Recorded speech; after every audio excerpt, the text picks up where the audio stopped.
not even know about. But a lot of the pleasures that we have in life is because of our activists and people who are really out here going hard, going to the courts, going to the jails, protesting in the streets, making the signs, making the phone calls, creating the campaigns and getting the signatures. It is these people who do this daily. And not only do they do it daily, sometimes they don't get paid for it. But it's because they are so intentional about creating the world that they know we all deserve to live in. So I want you guys to clap it up just one more time for Janai Mahal, for Attorney Bill Gray, for Shar Bates.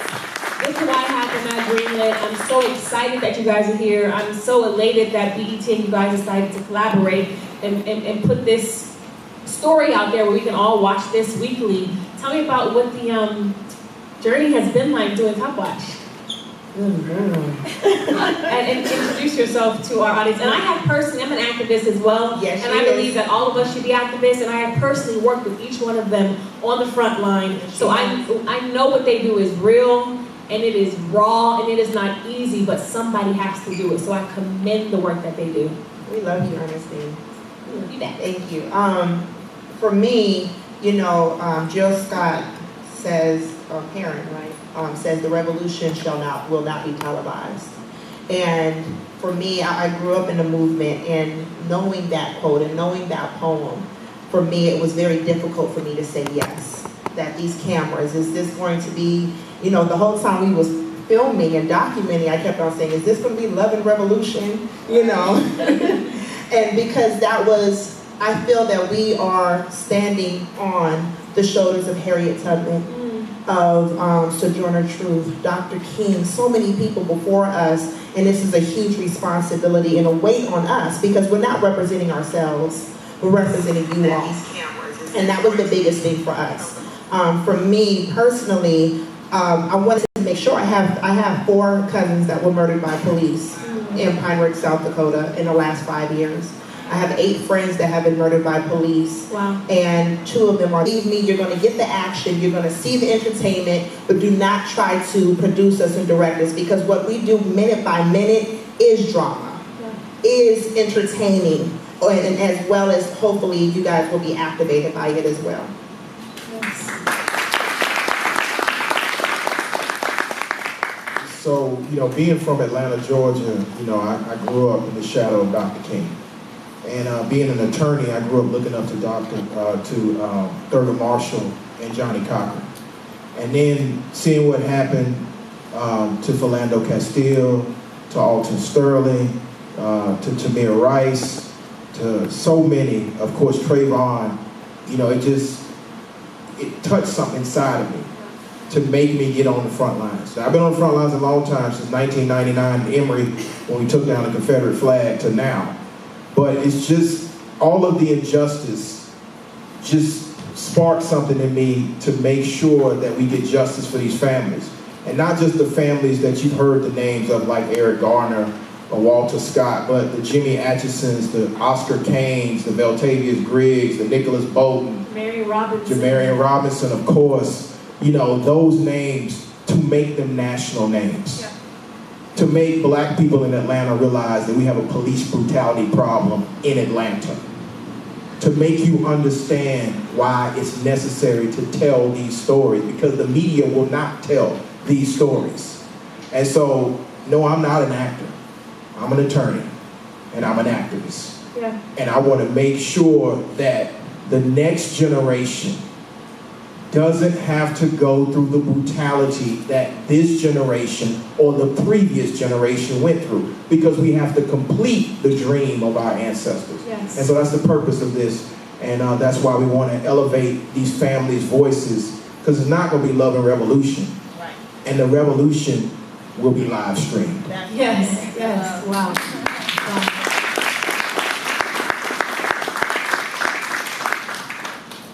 Oh, it's good in the ATL. I'm living in Shar Bates. And I actually got involved in activism just by my life. I grew up in Flint, Michigan. And it's kind of different for me because down south, it's like we look at, you know, oh, you know, the racist white police officers, blah, blah, blah. I grew up with the racist black police officers, you know, doing whatever in the hood, raiding my people's house, you know, just random searches. And, you know, I remember my people having to hide things in clippers. And I remember a police officer chasing a mentally disabled man around a pine tree with his squad car and then beating him till the white meat with his handcuffs. Wow. When I was 17. Wow. And I had to talk to that mother. I had to be the person to tell that mother. And even right now, just thinking about it, I get chills because it's not something that you can get used to. And so when my activism was reactivated, was when Trayvon Martin happened. Because it was almost like a dream, it was almost like, is it 2000 something? Is it 2010 something and it's still happening? And then turn around and Nick Thomas in 2015. It's been such a crazy journey, y'all, because I was actually a radio and TV personality, and I had to come from a different angle because you don't want to be a target, you know? Like it got to a point where I was talking about Trayvon Martin in these different cases so much I had to make a decision on if I was going to stick, you know how they don't want you to do both. Yeah, yeah. I had to make a decision on whether I was going to stick to entertainment or whether I was going to stick to activism because it was affecting my brand. But now you're getting into my purpose. Wow. And I always knew, I've always been told, I've always felt a responsibility for the people. So for us to be in 2019 and we're still dealing with this, and I have an 8-year-old son and a 13-year-old daughter, and I don't want to be fighting this fight. I don't want to be dealing with this when they get older. I'm just gonna dip, you know what I'm saying? The whole, you know. But the thing is that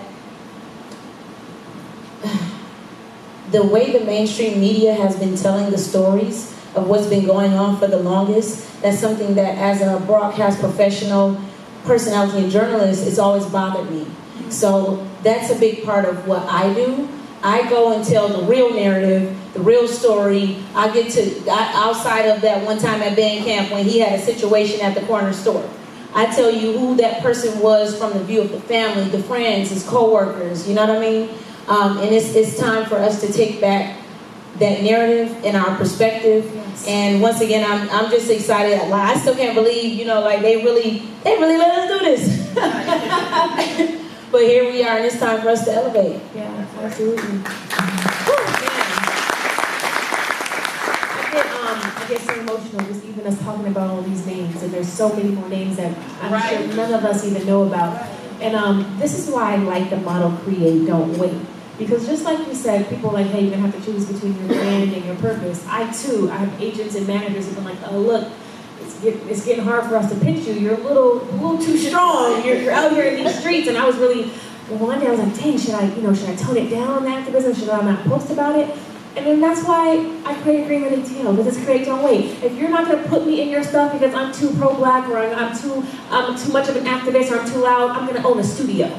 And I'm gonna make my own movies, and I'm gonna make my own projects, and I'm gonna link up with you who has a camera, and you who act, and you who produce, and I'm gonna create my own stuff. Because if I have to choose between being in this box that you want me to be in and my purpose and fighting for my people and fighting for this world and these communities, then it's not very much, it's not a choice. So I'm gonna put myself in position where I can create my own projects. I own the building, I own the studio, I got the camera, I got the equipment, I got the friends and the resources. What's up? I put myself in position to do what I want to do. And my husband says this all the time. My husband says, nobody can tell me what to do because nobody cuts me a check. That's right. So if you're creating, I can't be bought. If you're creating businesses and films and putting yourself in position to when you cut your own check and you're creating your own path, you don't have to worry about what you have to do and how you have to act for somebody to cut you a check or for somebody to align with you or somebody to pitch you for a movie. Create, don't wait. That's what it's all about, man. That's what it's all about.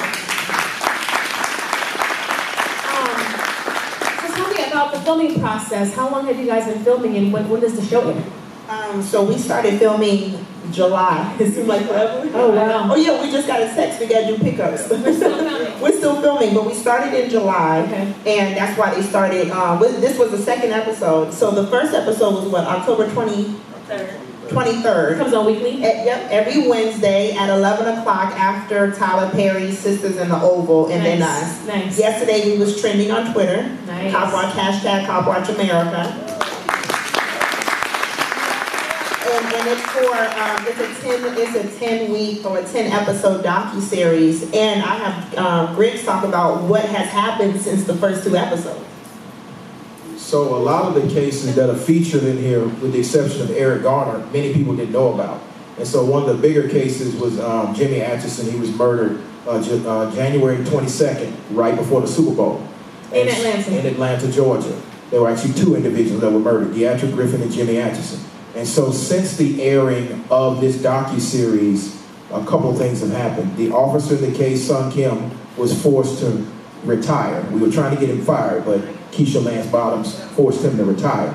And we also have now mandated for the FBI to wear body cameras because he was killed by a federal task force officer, Atlanta police officer, who did not have a body cam. Wow. So the federal police, FBI, now have to wear body cams. And last, but certainly not least, the Atlanta Police Department has divested from the federal task force, which means they no longer cooperate with the federal government with regard to serving fugitive warrants. That's all because of Jimmy Atchison.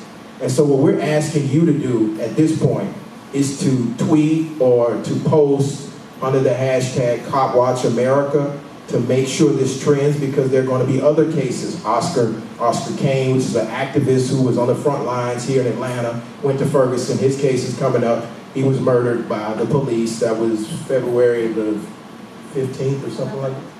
March, it's too many of them. Okay, and then Veltavius Griggs was down in Union City. That was April Fool's Day. And so there's so many cases. There are 44 open cases in Georgia, wow. 22 of which are wow. with the Atlanta Police Department. Wow. So the next time that Her Honor the Mayor comes on TV and says there's not a police brutality problem, you remind her with the hashtag Jimmy Atchison. That's what we're asking, because his family truly needs our support. And when you get to talk with the families and you realize the pain of burying a child and then being ignored, having that person painted as a criminal when Jimmy Atchison was not a criminal, having that person's mugshot plastered all over the internet, and they blamed that individual, and you find out he was unarmed, he hadn't committed armed robbery, he was a father, he was a son. These are the reasons why you have activists putting their bodies in harm's way, shutting down interstates, shutting down town halls, shutting down city council meetings, because this is important. This is the civil rights movement of our generation. Yeah. It's called the social justice movement. And so many people are going to go see Harry. Many people have seen Malcolm X. Many people have seen Selma. Well, it's time to become a part of this movement. That's right. That's about the 17th Street Bridge. That's about Cap taking a knee. That's about shutting down the Super Bowl, the 10th worst rated Super Bowl in history. That's why we do it. We do it because Jimmy Atchison was a son of Southwest Atlanta. Wow. Because Oscar Kane was an activist and he taught us how to fight. So we just need those stories to be in the atmosphere, to be on social media, so we can get justice for the families. Yeah, wow.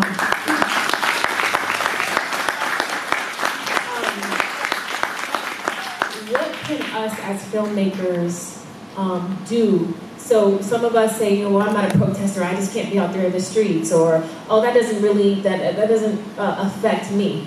And I used to hear a lot of people say, oh, it was someone I didn't know. But guess what? Tomorrow it will be. It will be your cousin, it'll be your brother, it'll be your dad, it'll be your mom, it'll be your sister, it'll be your old classmate. And then you're going to be like, wow, it hit home finally. What can I do? What can we do as citizens, but what can we do as creatives and filmmakers to be involved? Oh, that's such a great question. It's so many different things. While you guys are talking about create, don't wait,